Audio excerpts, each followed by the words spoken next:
سب سے پہلی مصطفیٰ کریم صلی اللہ تعالی علیہ وآلہ وسلم کی زندگی کی ہم سفر ام المؤمنین حضرت خدیجتulkubraa رضی اللہ تعالی عنہا، یہ وہ مقدس اور پاک باز خاتون ہیں جن سے سب سے پہلے میرے محبوب کریم صلی اللہ علیہ وسلم نے نکاح فرمایا۔ اور نکاح کا اگر واقعہ دیکھا جائے تو حضرت خدیجتulkubraa عرب کی ایک رئیس خاتون ہیں، عرب کی ایک دولت مند اور شریف خاتون ہیں، عرب کے بڑے بڑے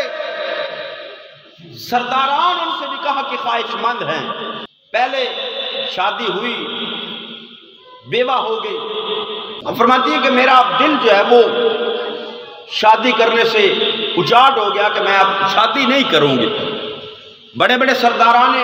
مکہ کے، سرداران قریش کے رشتے میرے پاس آتے کہ خدیجہ ہم سے شادی کر لو، ہم سے نکاح کر لو، لیکن آپ انکار کر دیتی کہ میں کسی سے شادی نہیں کروں گی۔ لیکن جب محبوب کریم صلی اللہ تعالی علیہ وآلہ وسلم کا حسن اخلاق دیکھا، حسن معاملات دیکھا، تو خود نکاح کا پیغام مصطفیٰ کریم صلی اللہ تعالی علیہ وآلہ وسلم کی طرف ہے۔ اور آقا دو جہاں صلی اللہ تعالی علیہ وآلہ وسلم کی 25 سال کی ظاہری عمر مبارکہ ہے، حضرت خدیجتulkubraa کی عمر مبارکہ 40 سال ہے اس وقت، بھرپور جوانی 25 سال میں،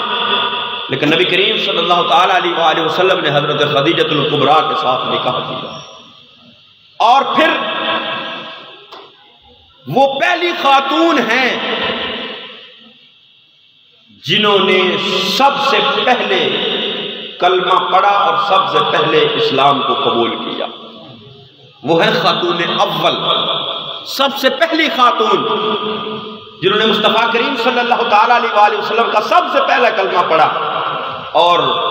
اتنی مالدار ہونے کے باوجود اپنا سب کچھ محبوب کے قدموں پر قربان کر دیا، اور ایسی رفاقت نبھائی مصطفیٰ کریم صلی اللہ تعالی علیہ وآلہ وسلم کے ساتھ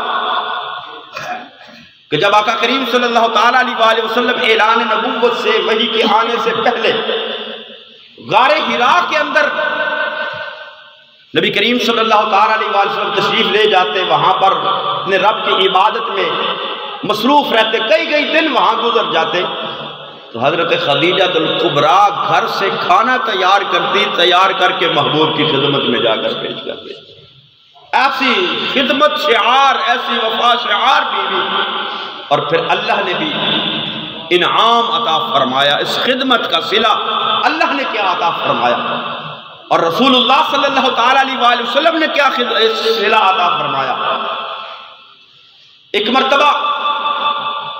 حضرت خدیجتulkubraa کھانا لے کر رسول اللہ صلی اللہ تعالی علیہ وآلہ وسلم کی خدمت میں غار حراء کی طرف جا رہی ہیں، ابھی غار کے دہانے تک نہیں پہنچی کہ اللہ نے جبریل کو محبوب کی بارگاہ میں بھیج دیا۔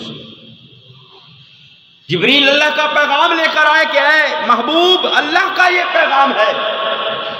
کہ غار کے دروازے کے باہر، غار کے دہانے کے باہر خدیجہ کھانا لے کر کھڑی ہیں، ان کو رب کا سلام پیش کر دیجیے۔ جن کو اللہ کا سلام آتا ہے وہ ہے خدیجتulkubraa، اور ان کو بشارت دے دیجئے کہ اللہ نے جنت میں ان کے لیے ایک عالیشان محل تعمیر کروا دیا۔ وہ ہے خدیجتulkubraa جن کو اللہ کی طرف سے سلام آتا ہے، جن کو جبریل سلام کرتے ہیں، جو میرے محبوب کریم صلی اللہ تعالی علیہ وآلہ وسلم کی ایسی ساتھی اور ایسی رفیق ہیں کہ جتنی دیر تک حضرت خدیجتulkubraa زندہ رہی، میرے محبوب کریم صلی اللہ تعالی علیہ وآلہ وسلم نے کوئی اور شادی نہیں فرمائی، کوئی اور نکاح اس وقت تک نہیں فرمایا جب تک حضرت خدیجتulkubraa اس دنیا کے اندر زندہ رہی ہیں۔ باقی جتنے نکاح ہیں وہ رسول اللہ صلی اللہ تعالی علیہ وآلہ وسلم نے ان کے وصال کے بعد کیے، اور وصال کے بعد بھی اکثر نبی کریم صلی اللہ تعالی علیہ وآلہ وسلم حضرت خدیجتulkubraa کا تذکرہ اور ذکر کرتے، ان کو یاد کرتے ان کی سہیلیوں کے ساتھ حسن سلوک کرتے، ان کو تحفے تحائف بھیجتے کہ یہ خدیجہ کی سہیلیاں ہیں۔ اور حضرت خدیجتالکبریٰ کی پھر ایک اور عظمت کہ سوائے ایک شہزادے کے جتنی بھی اولاد رسول اللہ صلی اللہ تعالیٰ علیہ وآلہ وسلم کی ہے وہ تمام کی تمام حضرت خدیجتالکبریٰ کے بطن اقدس سے۔ سیدہ فاطمہ الزہراء رضی اللہ تعالی عنہا اور دیگر شہزادیاں اور شہزادے یہ حضرت خدیجتالکبریٰ کے بطن اقدس سے اس دنیا کے اندر جلوہ گر ہوئے۔ تو حضرت فاطمہ الزہراء کی ماں ہونے کا اعزاز بھی حضرت خدیجتالکبریٰ کو حاصل ہے، حسنین کریمین کی نانی ہونے کا اعزاز حضرت خدیجتالکبریٰ کو حاصل ہے۔ اور جب آپ کے وصال کا وقت قریب آیا تو حضرت فاطمہ الزہراء کو رسول اللہ صلی اللہ تعالیٰ علیہ وآلہ وسلم کی خدمت میں بھیجا کہ یا رسول اللہ صلی اللہ تعالیٰ علیہ وآلہ وسلم کرم فرمائیں، اپنی چادر جو ہے وہ عطا فرما دو۔ ام المومنین حضرت خدیجتالکبریٰ نے شہزادی کونین سیدہ طیبہ فاطمہ الزہراء رضی اللہ تعالی عنہا کو رسول اللہ صلی اللہ تعالی علیہ وآلہ وسلم کی بارگاہ میں بھیجا کہ یا رسول اللہ صلی اللہ تعالی علیہ وآلہ وسلم لگتا ہے میرا آخری وقت قریب آ گیا ہے، یا رسول اللہ مجھے اپنی چادر عطا فرما دیجئے۔ جب یہ پیغام لے کر سیدہ فاطمہ الزہراء نبی کریم صلی اللہ تعالی علیہ وآلہ وسلم کی بارگاہ میں تشریف لاتی ہیں، حاضر ہوتی ہیں، تو آقا کریم صلی اللہ تعالی علیہ وآلہ وسلم اپنی بیٹی کے پیچھے پیچھے حضرت خدیجتالکبریٰ کے پاس تشریف لاتے ہیں اور پوچھتے ہیں اے خدیجہ میری چادر کو لے کر کیا کرے گی؟ عرض کیا یا رسول اللہ صلی اللہ تعالی علیہ وآلہ وسلم میرا یہ دل کرتا ہے جب میں اس دنیا سے جاؤں آپ کی چادر کا کفن میرے جسم پر موجود ہو۔ آقا کریم صلی اللہ تعالی علیہ وآلہ وسلم نے فرمایا اے خدیجہ تو چادر کی بات کرتی ہے، اگر تو چاہے تو محمد اپنی جلد بھی اتار کر تجھے دے دے۔ چادر تو چادر رہ گئی، اگر تو چاہے تو میں اپنی جلد بھی اتار کر تجھے دے دوں۔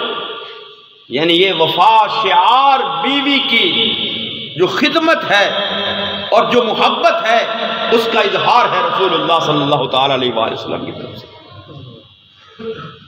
ام المومنین حضرت خدیجتالکبریٰ پہلی مومنوں کی ماں ہیں، ام المؤمنین حضرت خدیجتالکبریٰ رضی اللہ تعالی عنہ۔